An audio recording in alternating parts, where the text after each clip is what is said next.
galera do YouTube, estou eu aqui tarde, mas antes tarde do que nunca. Porque a vida parece que nessa pandemia, o dia que tinha 24 horas, agora tem 12, né? Que não dá tempo da gente fazer tudo.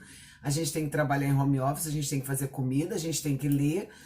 Ai, a gente tem que dar uma exercitada, né? Fazer um abdominal, um negocinho pra dar uma aliviada na tensão.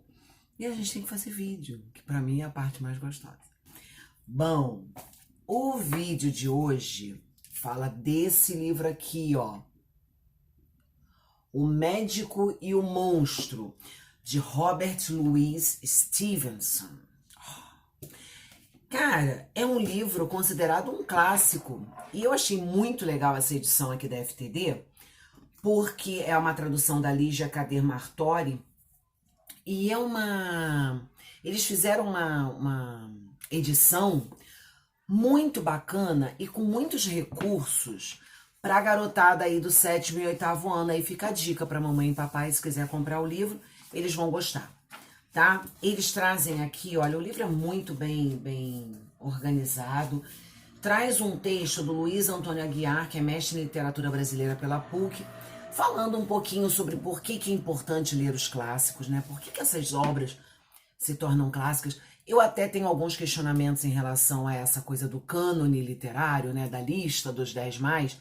Eu tenho uma série de objeções a fazer sobre essas listas, porque eu acho que elas são criadas dentro de uma ótica muito pessoal, né? Não tem uma impessoalidade ali. Fica muito a gosto de quem propõe a lista, né? Mas tudo bem, bacana, o livro é considerado um clássico da literatura mundial, da literatura inglesa principalmente.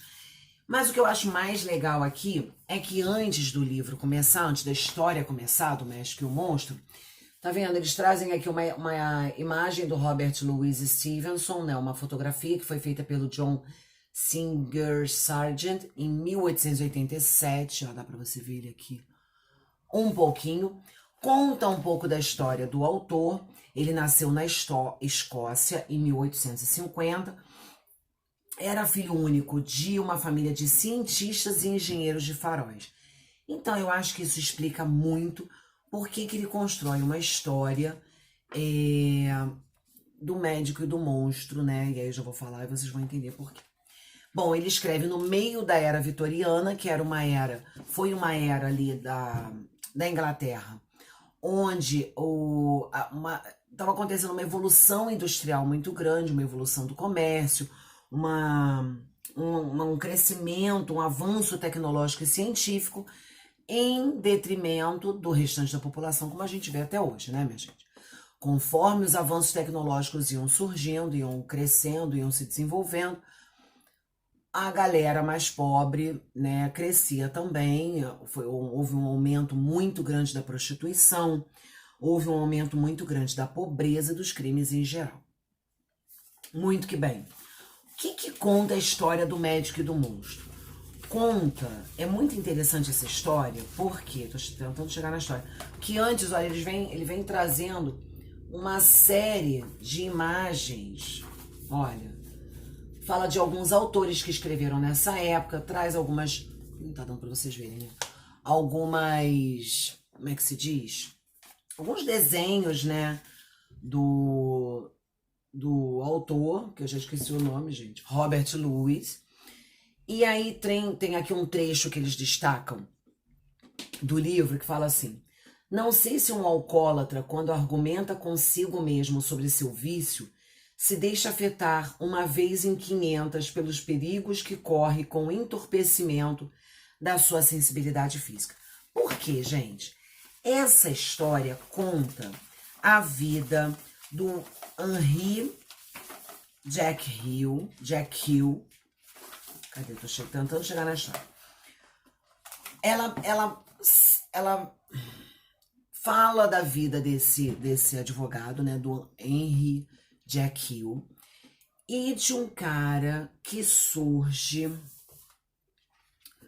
ali nos arredores da França, olha, tô ficando maluca, nos arredores da Inglaterra, chamado Edward Hyde. Essas duas personagens coexistem, E o Utterson, que é amigo do Jack Hill, começa a investigar o Hyde, porque esse Hyde começa a estar em lugares, a cometer pequenos crimes, até que ele comete um crime brutal, o que faz com que o Utterson comece a questionar o Jack Hill por que ele mantém amizade com um homem tão negativo, tão maléfico quanto o Hyde. Muito bem.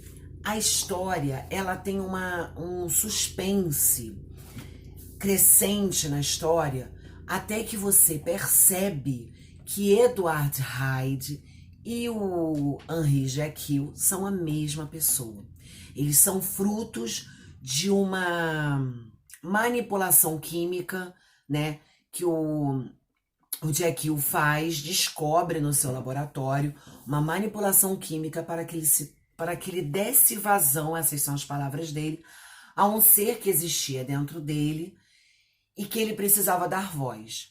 Ele percebia que dentro dele existiam duas pessoas, duas personas em combate, uma persona boa e uma persona ruim, e ele se sentiu ali na necessidade de dar voz, de dar corpo, de retirar de si essa metade maléfica, né? E aí isso me botou um monte de caraminhola na minha cabeça, né?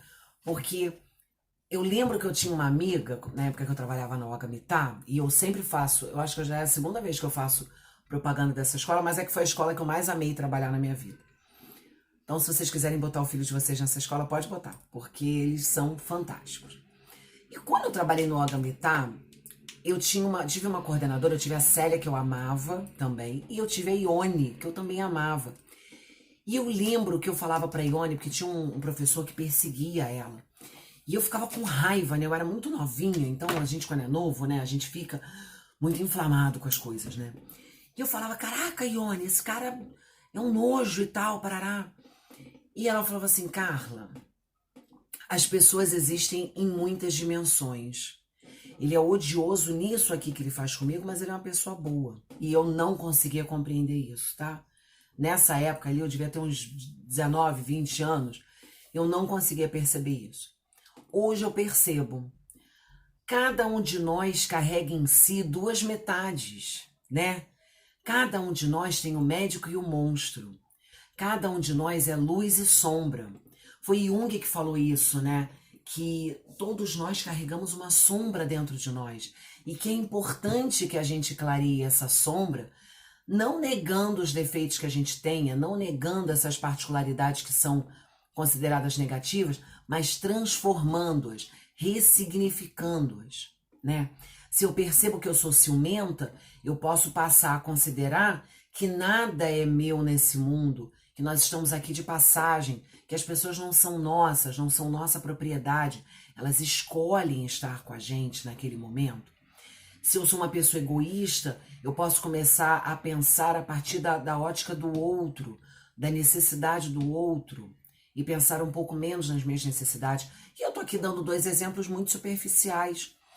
Quando a gente observa e a gente olha para dentro da gente, a gente percebe o monstro que existe dentro de cada um de nós, a gente não precisa negar esse monstro, que foi a grande necessidade aqui do Jack Hill.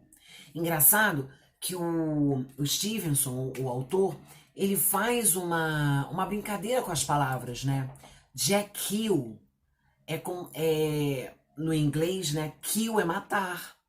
Jack mata, né? Jack Hill. A grande vontade do Jack Hill, no fundo, era com a morte, era com a agressividade que existia dentro dele. Porque quando ele se transformava no Edward Hyde, ele matava. Ele matou duas pessoas. Não, mentira, ele matou uma e ele quase matou a outra. Ele tinha uma necessidade de fazer o mal, né? O mal mesmo, aquele mal maléfico. Ele muito possivelmente poderia ter sido um sério candidato a uma terapeuta, um psiquiatra, para dar conta disso, né, gente? Porque se a gente fica aí com vontade de matar os outros, não dá certo. Muito que bem, né? Não dá certo. Tem gente que não podia andar armada. né? Se andasse armado já não ia dar certo, que ia sair disparando tiro pra tudo quanto é canto. Mas o que eu achei muito bacana, assim, brincadeiras à parte, o que eu achei muito bacana nesse livro foi apontar para essa dualidade que é presente em todo ser humano, né? Tem uma frase de Jesus, que se eu não me engano é do Sermão do Monte, que ele fala, vós sois a luz do mundo. Mas a luz, ela tem que ser colocada, claro que ele falou muito melhor do que isso, né? A luz, ela deve ser colocada no móvel, né? No alto, para que possa iluminar os outros, e não embaixo do alqueire. A mesma coisa com a gente. Se nós somos a luz do mundo, a gente também deve e pode e deve colocar essa luz para dentro da gente, para a gente observar quais são as nossas questões a serem trabalhadas e trabalhar todo dia um pouquinho. Não é fácil, não é fácil, mas é possível, né? Muitas pessoas conseguem olhar para dentro de si, enxergar. A primeira coisa que a gente tem que fazer é se enxergar de verdade, né? Sem falsas indulgências e sem vitimismo. Se enxergar de verdade. Eu fiz o meu melhor aqui. Isso aqui é um defeito que eu carrego. Isso aqui é uma questão que eu tenho a resolver.